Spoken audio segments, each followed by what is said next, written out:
شباب، انا بقالي ساعة بزق في الحيطة وتعبت جدا. تفتكروا هل اللي انا بعمله ده اسمه شغل؟ في لغتنا العادية طبعا ده اسمه شغل، لكن في الفيزياء الكلام بيختلف. في الفيزياء اللي انا عملته ده ما يدعاش او ما بيتسماش اي حاجة خالص، ما عملتش اي حاجة. والنهاردة جاي اعرفكم ان دايما مش التعب بيساوي الشغل، وده اللي هنعرفه في درس النهاردة. نسمي الله ويلا بينا.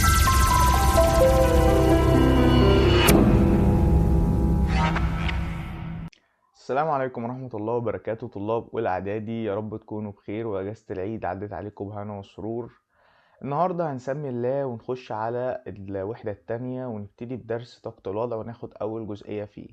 زي ما قلنا في الهوك أنا قعدت أزق في الحيطة، وده بالنسبة للفيزياء أنا ما عملتش أي شغل. طب لو بدلنا الكلام على مثلا صندوق،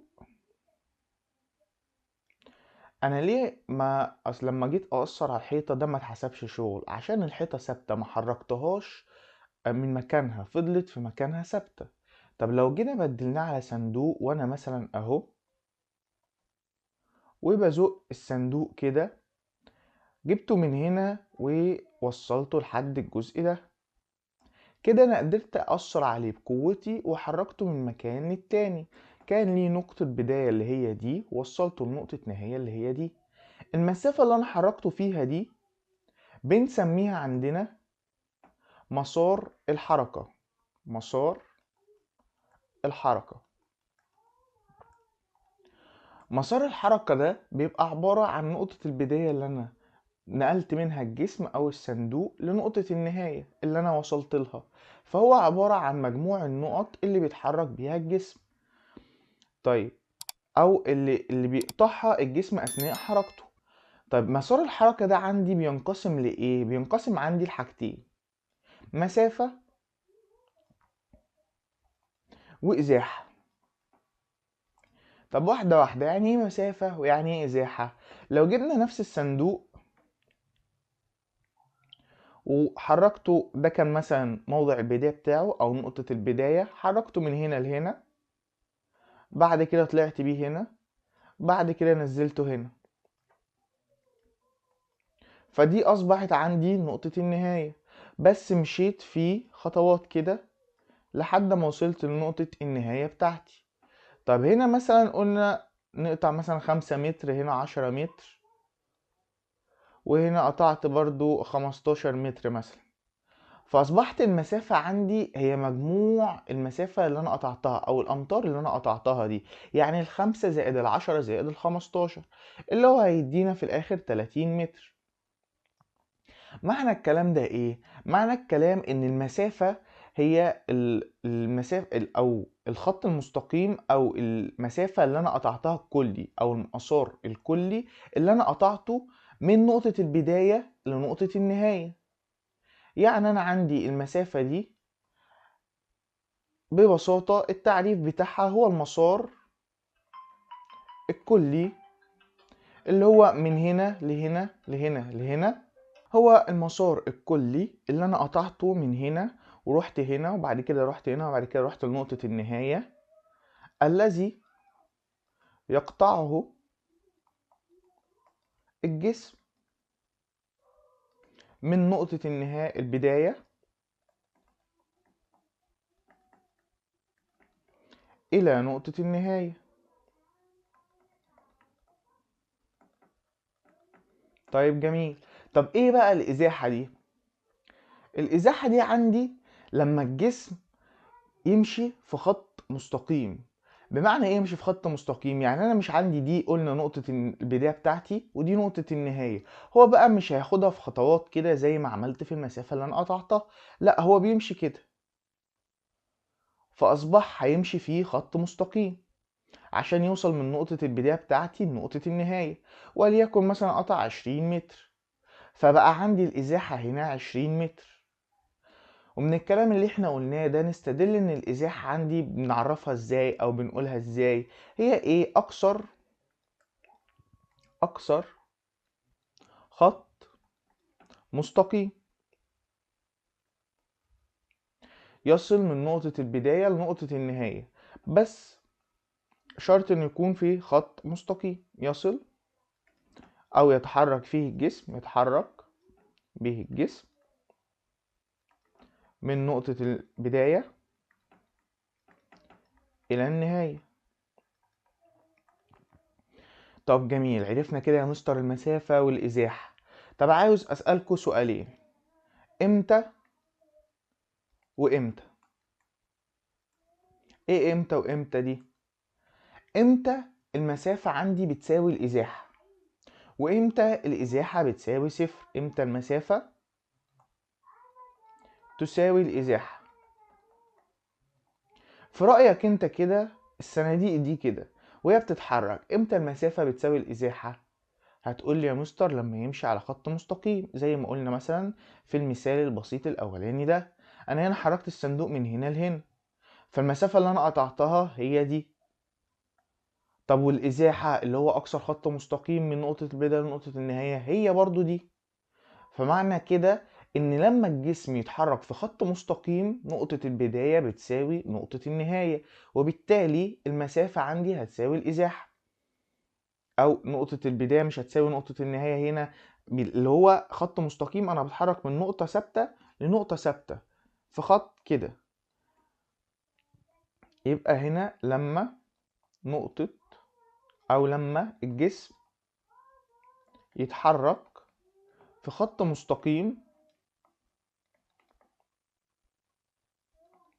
من نقطة البداية لنقطة النهاية. طب تاني حاجة عندي، امتى الازاحة تساوي صفر؟ الازاحة عندي امتى تساوي صفر؟ لو الجسم هنا زي ما اتحرك ما وقفش هنا ودي كانت نقطة نهايته. يعني مثلا فليكن ان انا واحد ماشي بعجلة، تمام تمام، ادي راكب العجلة اهو، مش عجلة مجهدة شوية بس ايه تمشي الحال، ومشي كده.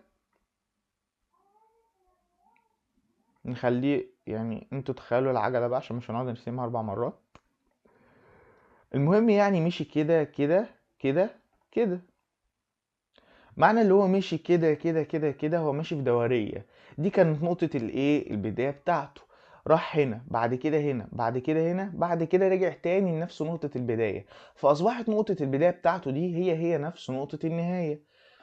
وبالتالي الإزاحة لما نيجي نحسبها احنا عارفين اللي هي أقصر خط مستقيم من البداية للنهاية. طب أنا عندي البداية والنهاية واحدة يا مستر، معنى كده إن الإزاحة عندي هتبقى بصفر. يعني إمتى الإزاحة عندي تكون بصفر؟ لما نقطة البداية تكون نفس نقطة النهاية. طب جميل، عندنا آخر حاجة في الجزئية دي ملحوظة. ملحوظة بتقول لي إيه؟ المسافة متغيرة. المسافة متغيرة ده بيبقى تبعا لما الجسم يتغير في مسار حركته، لكن الإزاحة ثابتة. يعني مثلا عندي في مثال الصندوق اللي فوق ده، هو هنا نزل فوق او نزل تحت وبعد كده طلع فوق بعد كده راح لنقطة النهاية بتاعته. طب انا اصلا ممكن ما يبقاش دي حركته، ممكن مثلا ما يروحش هنا خالص ويجي من هنا لهنا. فلما يجي من هنا لهنا مثلا هيقطع 20 متر، فيبقى المسافة الكلية بتاعتي 25 متر. معنى كده ان المسافة اتغيرت. طب لما نيجي نقيس الازاحة، لا الازاحة ثابتة من نقطة البداية هنا لنقطة النهاية اللي هي ال20 متر بتاعتنا.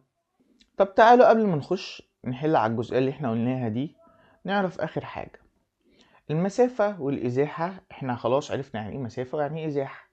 طب انا هنا لما جيت اقيسهم قلت لك ايه؟ حركت الصندوق بالمتر. معنى كده انها حاجة ليها وحدة قياس. وحدة القياس عندي للمسافة او الازاحة بالمتر او بالسنتي او بالكيلومتر. طب جميل، دولت التلات مقاييس دولت او التلات وحدات دولت احنا عارفينهم يا مستر. طب في بقى حاجة، لو مثلا جه في السؤال اداك المعطيات بالمتر وهو عاوز الاجابة بالكيلومتر، فهنعمل حاجة اسمها تحويلات. التحويلات دي عندنا مثلا عاوز احول من الكيلومتر للمتر، فايه بضرب في 1000. طب من المتر للسنتي بضرب في 100. طب من الكيلومتر للمتر بضرب في 100,000 أو 10 أس 5. هتلاقي عندك في الآلة 10، بتكتب 10 وبعد كده الأس و5. طب جميل. معنى كده عشان نسهل على نفسنا، عشان في ناس كتير بتلخبط في الحتة دي، من الكبير للصغير نقول من الكبير للصغير بنضرب زي ما ضربنا اهو في 100 وضربنا هنا في 1000. طب العكس بقى، من الصغير للكبير بنعمل ايه؟ بنقسم. يعني لو جيت عاوز احول من السنتيمتر للمتر، هنا هقسم على 100. ومن المتر للكيلو متر هنا هقسم على 1000. تعالوا نسمي الله ونحل على الكلام اللي احنا قلناه ده. تعالوا هنا بسم الله. أول سؤال عندي بيقول لي في الشكلان التاليان احسب قيمة كل من مسافة الدي والإزاحة اس لكل منها، والدي والاس ده هو الرموز بتاعة المسافة والإزاحة. طيب جسم بدأ حركته من ايه؟ ايه اللي هي هنا اهي، وانتهى عند النقطة دي اللي هي دي. بص هو هنا اتحرك ازاي؟ هنا اتحرك من A ل B قطع 3 متر، ومن من B ل C قطع 6 متر، ومن C ل D قطع 3 متر. فأصبح المسار الكلي اللي اتحرك فيه من نقطة البداية اللي هي A لنقطة النهاية اللي هي دي كام؟ هنجمع 3 زائد 6 زائد 3 اللي هي عندي 12 متر. طيب دي كده المسافة. طب الإزاحة بقى نحسبها ازاي؟ ده الشكل ده كده مستطيل. لو جينا نحسب بقى خط مستقيم، أقصر خط مستقيم من نقطة البداية لنقطة النهاية اللي هي دي، مادام مستطيل يبقى طوله بيساوي عرض. العرض هنا متساوي يبقى الطول، أو الطول هنا متساوي فيبقى العرض متساوي. يبقى هنا كمان 6 متر. فأصبحت الإزاحة عندي كام؟ 6 متر اللي هي الإزاحة. جميل. نخش على السؤال التاني. جسم بدأ حركته من نقطة A ثم عاد إليها مرة أخرى. يبقى هنا نقطة A راح للنقطة B بعد كده C ورجع تاني للنقطة A. أصبحت المسافة اللي قطعها كام؟ هنحسب. هو مشي قد إيه؟ 4 زائد 3 7 وبعد كده 5 12. فمشي 12 كيلو متر. دي كده المسافة. طب الإزاحة هنا هو رجع من نقطة البداية لنقطة النهاية هي. يعني هو اتحرك من ال A ورجع تاني لل A. فأصبحت أقصر خط مستقيم فين؟ مفيش أصلا خط مستقيم. الإزاحة عندي هنا بتساوي صفر. تساوي صفر. احنا عرفنا يعني ايه مسافة ويعني ايه إزاحة. طب الصندوق اللي احنا حركناه فوق ده، أو مثلا العجلة اللي احنا حركناها دي، حركنا من هنا لهنا ومن هنا لهنا وهكذا. الحركة دي ليها سرعة. يعني أنا مثلا لما جيت زقيت الصندوق هنا أثرت عليه بقوة من جسمي أنا. فالقوة اللي أنا أثرت عليها دي هو أكيد مش هيتحرك من هنا لهنا كده، يعني بيبقى ليه سرعة بنقيسها بيه. أو مثلا حركت الصندوق ده بسرعة قد إيه، أو مثلا العجلة دي اتحركت بسرعة قد إيه. طب يعني إيه سرعة واحدة واحدة؟ عندنا مثلا الصندوق أنا حركته من هنا لهنا، تمام، واتفقنا ان انا قطعت هنا مسافة. المسافة دي انا هحتاج قد ايه عشان اقطعها؟ هحتاج اكيد فترة زمنية معينة، يبقى هحتاج زمن. السرعة بقى هي الاتنين مع بعض. بمعنى ايه الاتنين مع بعض؟ السرعة هي عندي المسافة اللي انا قطعتها في وحدة الزمن او في الفترة الزمنية اللي انا استغرقتها. يعني معنى كده ان السرعة هي المسافة المقطوعة في وحدة الزمن. طيب جميل. ومن القانون ده استنتجنا العلاقة بتاعتنا، أو من التعريف ده استنتجنا القانون أو العلاقة بتاعتنا إن V اللي هي السرعة تساوي D اللي هي المسافة على T اللي هو الزمن. جميل. طيب اتفقنا إن المسافة ليها وحدة اللي هي متر أو سنتيمتر أو كيلو متر. طب ما الزمن برضو ليه وحدة، بنقيسه ايه؟ بنقيسه بالساعة او بالدقيقة او بالثانية. طب التحويلات بتاعتها ازاي؟ احنا عارفين ان الساعة فيها كام دقيقة؟ فيها 60 دقيقة. فلما نيجي نحول من الكبير للصغير بنعمل ايه؟ بنضرب. شطار. فهنضرب هنا في 60. ومن الدقيقة فيها كام ثانية؟ فيها 60 برضو، يبقى هنضرب في 60 تاني. او لو عاوزين من الثانية للدقيقة بنقسم من الصغير للكبير بنقسم. جميل. معنى كده انا عندي اتنين بيتقسموا على بعض، يا متر على الساعة او يا متر على الثانية او يا متر على الدقيقة او برضو بقية وحدات المسافة. يبقى وحدة السرعة دي ايه؟ يا متر على الثانية، يا متر على الدقيقة مثلا، او كيلو متر على الساعة. جميل كده، عرفنا وحدات او وحدة قياس السرعة، وحدة قياس المسافة، وحدة قياس الزمن. طب تعالوا نسهلها على نفسنا ونحطها في مثلث كده. المثلث ده عندي اسمه مثلث حلال المشاكل. يعني ايه حلال المشاكل؟ انا منه مش بجيب بس قانون السرعة. يعني ايه مش بجيب قانون السرعة؟ يعني انا عندي هنا مسافة وزمن فبعرف اجيب السرعة. طب من خلال نفس القانون ده او من نفس العلاقة دي لما حطيتها في مثلث، انا ممكن اجيب المسافة او اجيب الزمن. يعني انا اجيب المسافة لو عندي سرعة وزمن، واجيب الزمن لو انا عندي مسافة وسرعة. اللي انا عاوزه بخبيه، اللي انا عاوزه بخبيه. بمعنى ايه اللي انا عاوزه بخبيه؟ يعني انا مثلا هنا عاوز السرعة، فهخبي السرعة اكني مش شايفها. اللي يفضل عندي الدي على السرعة او على الفترة الزمنية، فهيديني القانون بتاعها اهو. طيب لو انا عاوز دي المسافة، هخبي المسافة وهنا في ضرب، فهضرب الفي في التي، يبقى المسافة بتساوي في في تي اللي هي سرعة في زمن. طب عاوز الزمن، هخبي الزمن واقسم الدي على الفي، يبقى هتساوي دي على في.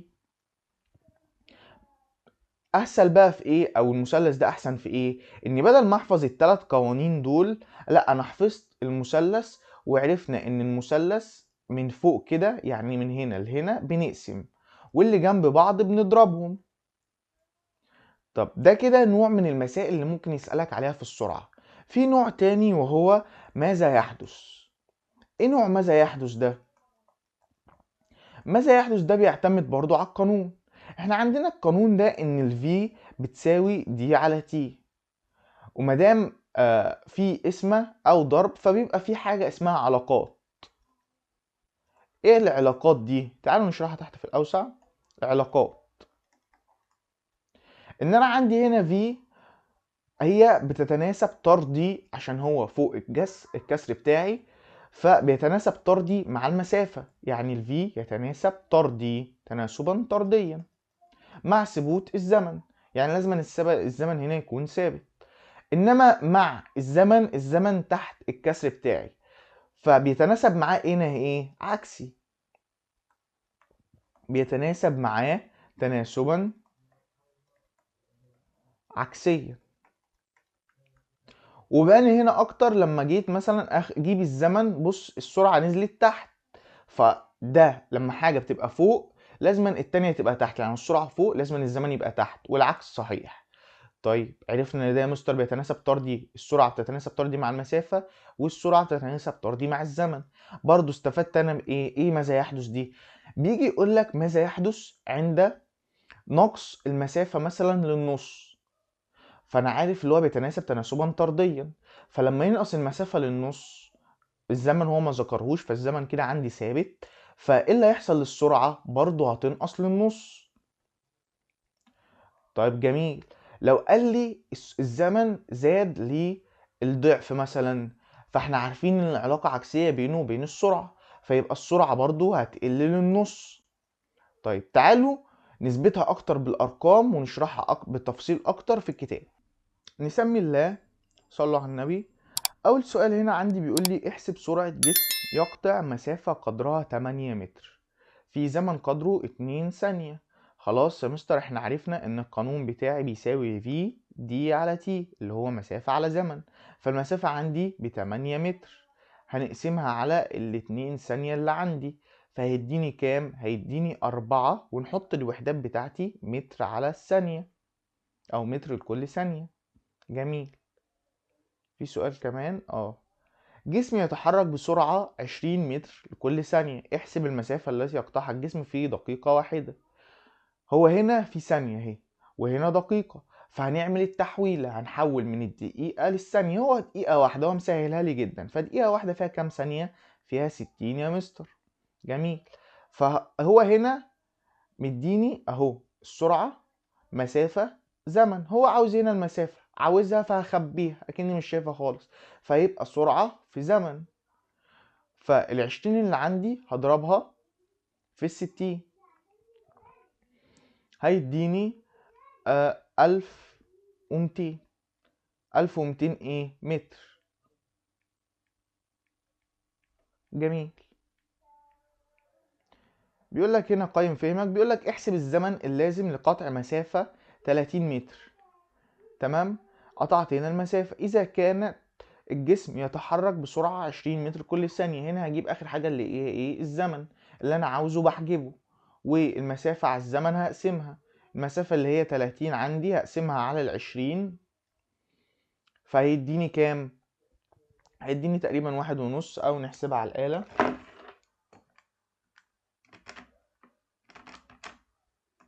هيديني 1.5، 3 على 2، هيبقى 1.5 ثانية، مش متر، عشان احنا بنجيب هنا زمن. تعالوا بقى نخش على السؤال اللي هو ماذا يحدث ده. او هنا بيقول لك الاول ازاي تفهم الالفاظ في المسائل. بيمهد لك لماذا يحدث. بيقول لك سرعة جسم تساوي 100 كيلو متر كل ثانية. معنى كده ان هو بيقطع 100 متر في الثانية الواحدة. لو قال لك هنا سيارة متحركة تقطع 20 كيلو متر في الساعتين، هنا هنعملها اكنها معادلة، هنقسم 20 على الاتنين فهيديني 10 متر كل ساعة. فهنقول له ايه؟ اي ان الجسم يتحرك بسرعة 10 كيلو متر لكل ساعة. بيقول لك ما النتائج المترتبة على تجاوز المركبات للسيارة، تجاوز المركبات للسرعات المقررة. السرعة اللي بتبقى محددة مثلا في الطريق إذا كانت 80 كيلو متر أو 20 كيلو متر لكل ساعة، ففي عربيات بتخالف القاعدة دي وبتمشي أسرع من كده، فبيؤدي طبعا لحدوث حوادث.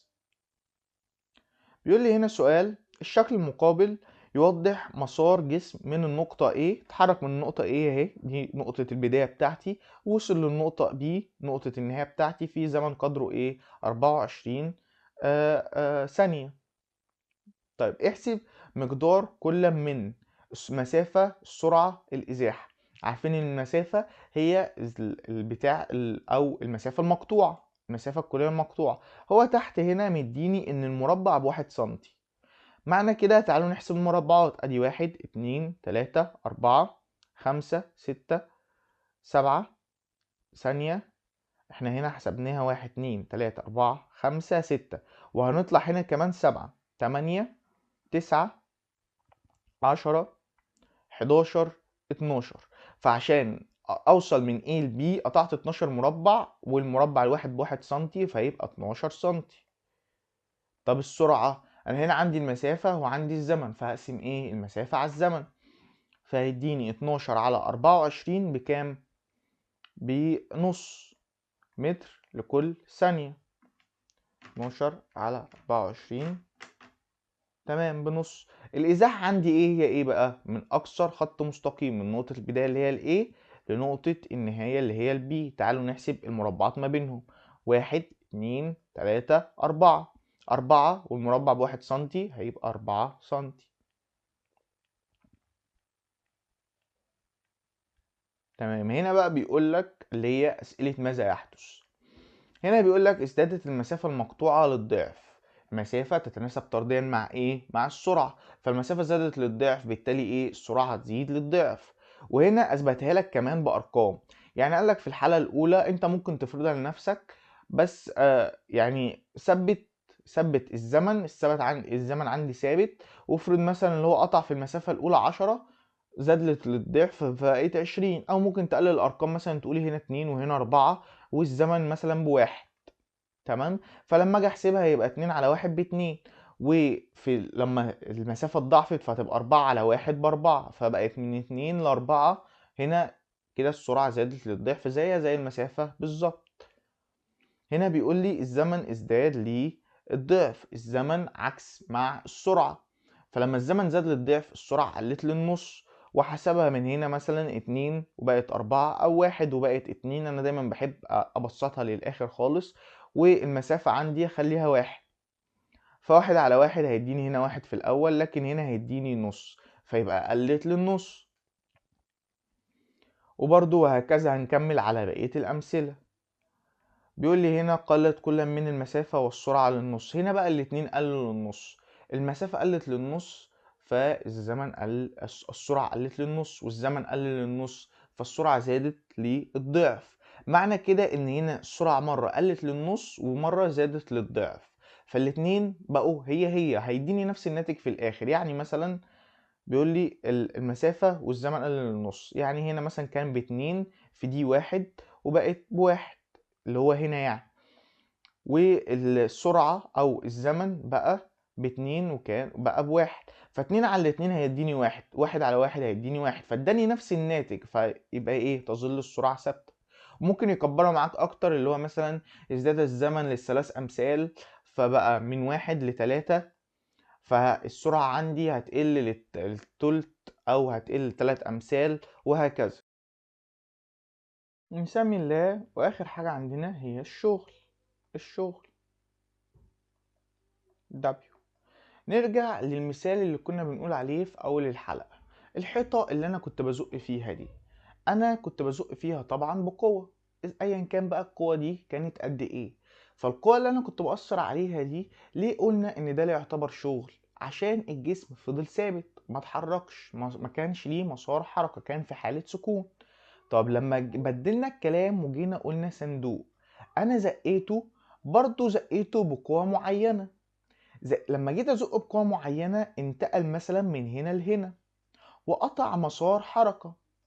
جميل. يبقى انا هنا بذلت طاقة من جسمي، انا حولتها لقوة اثرت عليها على الصندوق. ما انا مش هجيب القوة دي كده، لازما انتج طاقة او استهلك طاقة من جسمي انا. طيب الطاقة اللي انا استخدمتها دي عملت بيها قوة، حركته في اتجاه الحركة بتاع الصندوق اللي هو ده. يبقى من الكلام اللي احنا قلناه ده نستدل على حاجة، ان الشغل بيبقى عبارة عن ايه؟ بيبقى عبارة عن، او تعريفه هو كمية الطاقة اللازمة. كمية الطاقة اللازمة. الطاقة دي اللي انتجها مين؟ الشخص اللي هو انا لما جيت احول او ازق الجسم او الصندوق. الطاقة اللازمة لتحريك جسم. حركته قد ايه؟ قلنا هنا مسار حركة. مسار حركة. وفي الشغل احنا عارفين مسار الحركة مسافة وازاحة، في الشغل بنعتمد على الازاحة اكتر، لتحريك جسم ازاحة معينة. طيب بشرط، او خلي استنى، في اتجاه القوى المؤثرة عليه. وده الشرط بتاع الشغل. عشان اقول ان انا عملت شغل لازما اتجاه الحركة او اتجاه القوة يتناسب او يبقى هو اتجاه حركة الجسم. يعني انا هنا لما جيت اثر بقوة انا اثرت عليها في انهي اتجاه؟ اثرت عليها في الاتجاه ده، زقيت الصندوق كده. طيب الصندوق اتحرك ازاي؟ برضه اتحرك في نفس الاتجاه. يبقى بشرط ان اتجاه القوى المؤثرة يساوي او يبقى في نفس الاتجاه بتاع اتجاه حركة الجسم. جميل. طب من التعريف ده او من اللي احنا قلناه ده انا بأثر بايه؟ بقوة. القوة اللي هي رمزها ايه؟ اف. وبحركها ايه؟ بحركها في مسار حركة، وقلنا هنختار في الشغل الازاحة. الازاحة عندي اللي هي اس، يبقى اف في اس يديني اللي هو ايه؟ الشغل. الشغل. جميل. ايه بقى وحدات القياس الكلام دوت؟ احنا عارفين ان الاف وحدة القياس بتاعته اللي هي نيوتن، ولسه قايلين من شوية ان الازاحة يا اما بالسنتي يا اما بالمتر يا اما بالكيلو متر. جميل. الشغل بقى وحدة القياس بتاعته بتبقى حاجة اسمها الجول، الجول او الكيلو جول، الكيلو جول. وعرفنا ان من صغير لكبير بنقسم، من الصغير للكبير بنقسم، ومن الكبير للصغير بنضرب. طيب احنا كده يعتبر خلصنا اول جزء من الدرس. قبل ما ننتقل على الحل ونحل اسئلة التقييم بتاع الدرس نعمل ملخص سريع للحصة. احنا عرفنا النهاردة يعني ايه مسافة، وعرفنا ان هي المسار الكلي الذي يقطعه الجسم من نقطة البداية لنقطة النهاية، والازاحة اللي هي اقصر خط مستقيم من نقطة البداية لنقطة النهاية، وخدنا الملاحظ بتاعتهم. وقلنا الازاحة تساوي صفر لما تبقى نقطة البداية هي نقطة النهاية، وقلنا المسافة بتساوي الازاحة لما الجسم يتحرك في خط مستقيم. وقلنا ان الوحدات بتاعتهم يا بالسنتي يا بالكيلو يا بالمتر. وقلنا ان من التحويل الوحدات من الكبير للصغير بضرب، ومن الصغير للكبير بقسم. بعد كده انتقلنا للسرعة، والسرعة قلنا عليها اللي هي أنا بقطع مسافة معينة في زمن معين، يعني هي المسافة المقطوعة في وحدة الزمن، وقلنا هي مسافة على الزمن، وعملنا المثلث بتاعتها. وكمان خدنا وحدة القياس اللي هي بتبقى متر على الثانية أو كيلو متر على الساعة. وآخر حاجة خدناها النهاردة هو الشغل، وقلنا الشغل لازم أن يتوافر شرط إن اتجاه القوى المؤثرة يبقى في نفس اتجاه حركة الجسم، وده أهم شرط لتنفيذ أو يبقى عندي شغل. وخدنا كمان القانون بتاعه أو العلاقة بتاعته إن W بتساوي F في S، ونعمل منها المثلث بتاعها الجميل، عشان كمان ممكن من القانون ده نجيب القوة أو نجيب الازاحه بتاعتنا، فيبقى W F في S. طب الشاطر منكم اللي هيقول لي كده العلاقه ايه، العلاقه ايه ما بين الشغل مثلا والقوه؟ هتقول لي يا مستر هنا مفيش كسر، فالعلاقه هنا الاتنين في نفس المستوى، او الاتنين هنا في ضرب، فالعلاقه ما بين ال W وال F هتبقى علاقه طرديه، طرديه.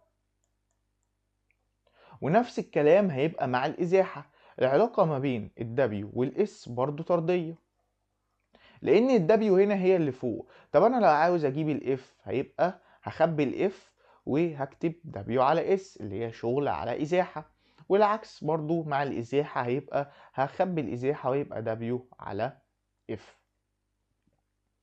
طب والعلاقه ما بين الاس والاف ايه؟ علاقه عكسيه من القانون ده. ابصوا هنا برضو اوضح على مثال الصندوق، شخص بيزق الصندوق اتجاه القوه بتاعته كده، وبرضو الصندوق بيتحرك كده، فكده نفس اتجاه القوة هو اتجاه حركة الجسم، فكده بذل شغل. او مثلا لما ينزل ياخده من الارض، ال- الجسم بيتحرك لفوق، وبرضو الجسم هيقوم يقف فيتحرك لفوق، فنفس برضو الاتجاه بنفس اتجاه حركة القوة، نفس اتجاه حركة الجسم. هنا هو شايل شنطة وقاعد، مفيش قوة، ولا القوة هي قوة الجاذبية اللي بتشد الجسم لتحت او الشنطة لتحت، بس الجسم ثابت ما بيتحركش، فهنا مش هيبقى فيه قوة. دي نفس برضو نفس الشكل بتاع الحيطة، لما كنت بزق في حيطة فالحيطة فضلت في حالة سكون. هنا الجاذبية هي القوة المؤثرة بتشد الحاجة لتحت، الجسم بيتحرك كده، فهنا الاتنين مش زي بعض، اتجاه القوة مش نفس اتجاه حركة الجسم، فهنا برضو مش هنقدر نقول عليه شغل. هنا بيقول لك هل الشخص يسحب الشجرة بيبذل شغلا؟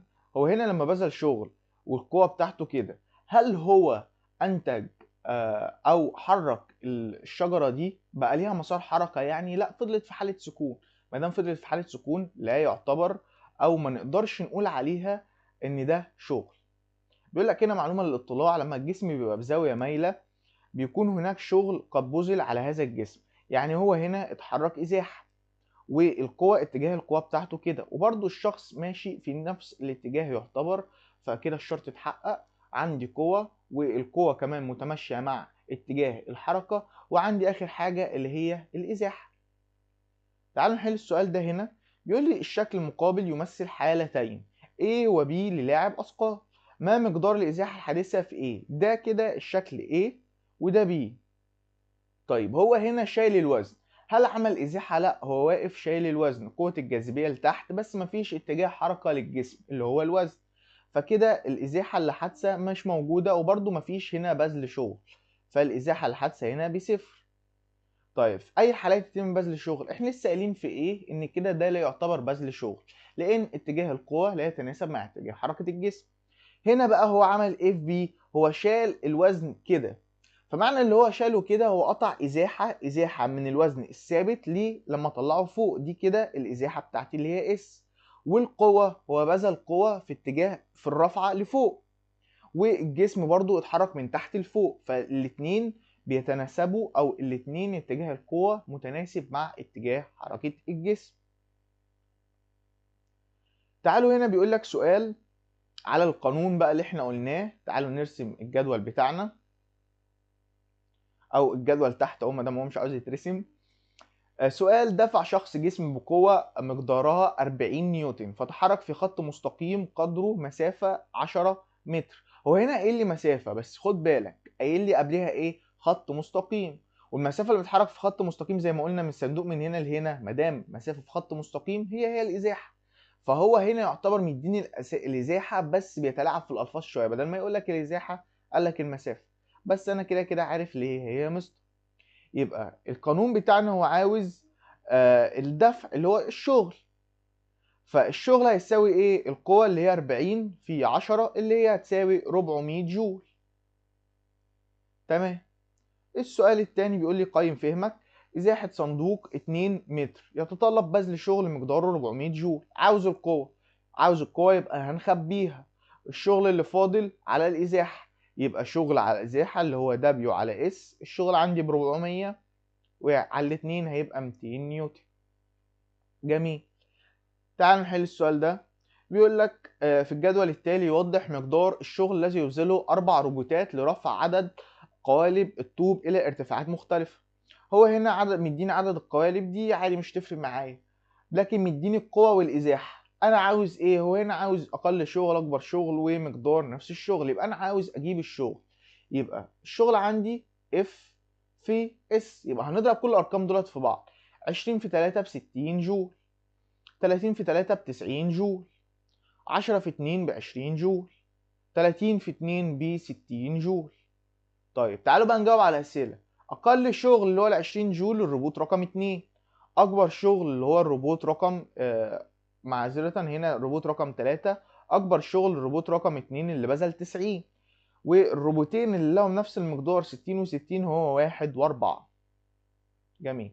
تعالوا نحل بقى أسئلة التقييم اللي على الجزء اللي شرحناه ده. إذا تحرك جسم، أول سؤال اختر. إذا تحرك جسم في اتجاه منحنى، فإن المسافة التي يقطعها نقط الإزاحة أكبر من ولا أصغر من ولا تساوي ولا الضعف؟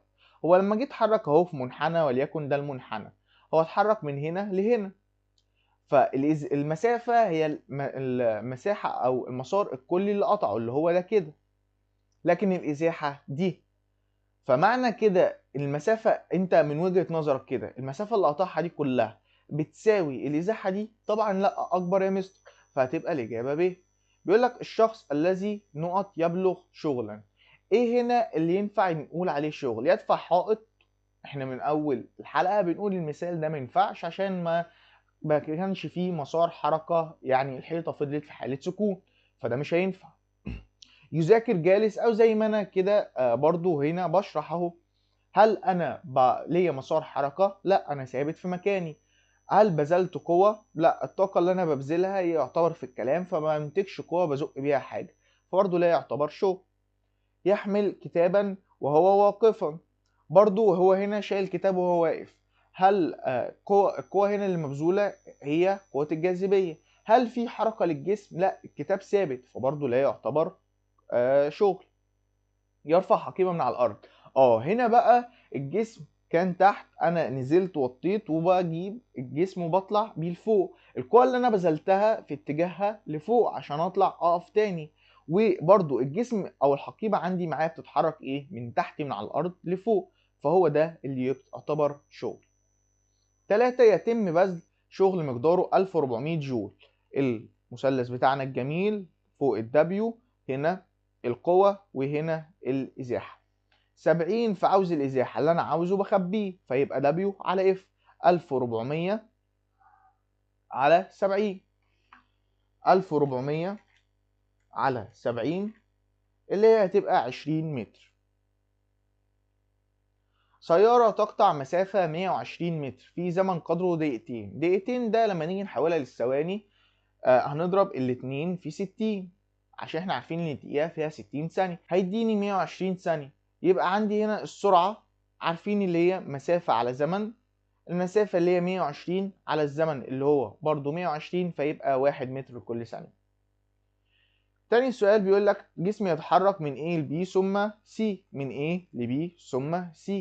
احسب مقدار الإزاحة المقطوع. نقطة البداية A، نقطة النهاية C، فيبقى دي اللي هي 4 متر اللي هو مديها لي. طب السرعة عاوز أجيب المسافة وعاوز أجيب الزمن. المسافة اللي قطعها من A ل B 5 متر، وبعد كده 3 متر من البي ل C، يبقى 8 المسافة المقطوعة، والزمن 3 1 4 ثانية. يبقى لما نيجي نقسمهم على بعض 8 على 4 فيها 2 متر لكل ثانية. متنسوش الوحدات. أكمل. يقدر الشغل بوحدة إيه؟ قلنا الشغل يا جول يا كيلو جول، بس هو المتعارف عليه أو كله بنكتبه جول، إلا لو هو طلب مني كيلو جول فبضطر أحولها له من خلال اللي أنا بقسم الجول اللي أنا جبته على الألف، وهو يساوي حاصل ضرب نقط في نقط القوة اللي هي F في الإزاحة. تاني سؤال بيقول لي تتوقف سرعة الجسم على عاملين. قلنا السرعة تتوقف على ايه؟ المسافة المقطوعة اولا، المسافة اللي هي دي، ثم الزمن ثانيا، او يعني المسافة المقطوعة في وحدة الزمن. 3 يمكن تعيين الزمن الذي يستغرقه الجسم لقطع مسافة معينة. من العلاقة تعالوا نرسم العلاقة هنا. قلنا فوق دي المسافة والفي هنا والتي هنا، فانا عاوز التي فهخبيها وهيبقى دي على في. عشان برضو تسهل على نفسك اكتر حوار العلاقات ده، ممكن نقول ايه؟ ان اي حاجة تحت بعض في المثلث بتاعنا ده بيتناسبوا تناسبا طرديا. بمعنى ايه؟ يعني انا عندي هنا الفي فوقيها الدي، فبيتناسبوا مع بعض طردي. طب الاتنين اللي جنب بعض الفي والتي بيتناسبوا عكسي. برضو الكلام ينطبق فوق برضو على هنا، الاف والاس بيتناسبوا عكسي، لكن الدبليو والاف بيتناسبوا طردي. 4 تتناسب سرعة الجسم نقط مع المسافة المقطوعة في زمن معين. قلنا السرعة تتناسب ايه مع المسافة؟ طردي، ده احنا لسه قايلينها اصلا في العلاقات ده، بينما الزمن ايه؟ عكسي. ما النتائج المترتبة على زيادة الإزاحة للضعف بالنسبة للشغل؟ الشغل احنا قلنا هنا فوق اللي هو تحت بعض، اي حاجة تحت بعض يبقى علاقة طردية، يبقى الشغل ايه؟ يزداد للضعف. يتطلب بذل شغل مقداره 400 جول لإزاحة صندوق 2 متر. عندي هنا شغل وعندي إزاحة، عاوز القوة. هنعمل إيه؟ هنخبي القوة وهنقسم الشغل على اللي هو 400 جول على الإزاحة اللي هي 2 متر، فهيديني كام؟ هيديني 200 نيوتن. وبكده الحمد لله خلصنا شرح الجزء الأول. يا رب تكونوا فهمتوا الدرس وقدرت أبسطه لكم قدر الإمكان. إن شاء الله بكرة هننزل حصة الحل بتاعة الجزء اللي احنا شرحناه الجزء الأول، وهنحل أسئلته كله من كتاب الامتحان. بعد كده هنشرح الجزء التاني إن شاء الله. أشوف وشكم على خير وأتمنى لكم السعادة دايما وأبدا. السلام عليكم.